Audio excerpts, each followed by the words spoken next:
Hello, everyone. Thank you for joining me. This is Sahara and Borderless Imagination blog, audio versions. So, this blog will have both audio and writing components, and I will mainly utilize the audio to tell little stories. This story is called Chicken Divine, the story of Uncle Jim.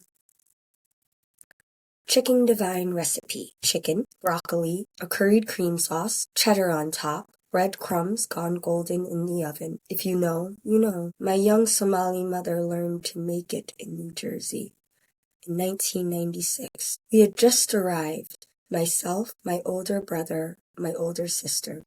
I was 8, my brother was 12, my sister was 10. My mother was in her late 20s, and my father had come 8 years before us, working nights at Penn Station, earning the years it took to get us our visas. So most days and most nights, it was just her. That's when Uncle Jim came in. He lived downstairs in one of those old brick buildings with the little pointy dome on top, the kind that tells you it's been there a long time. He and his wife and his cats owned the whole downstairs. A black man in his 50s or 60s, retired while his wife still worked as a fashion executive in New York. Uncle Jim took it upon himself to become my mother's mentor, her guardian angel, almost like a chaperone through her new American existence. She had to learn how to shop, the bus and the train systems, the mechanics of going from rural northern Somalia to the bustling tri-state area. That's not something anyone is fully prepared for, but he taught her so much.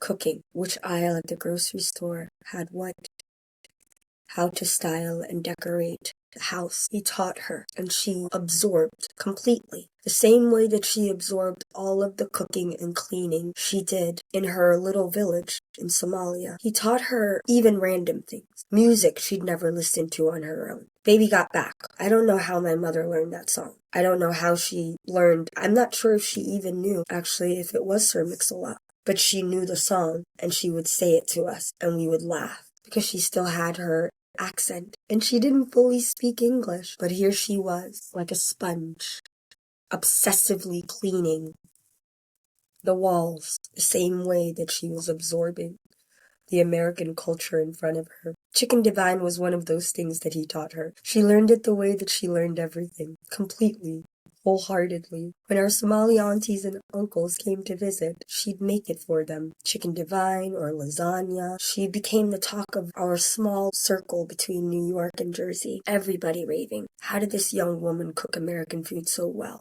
Like she'd always known how.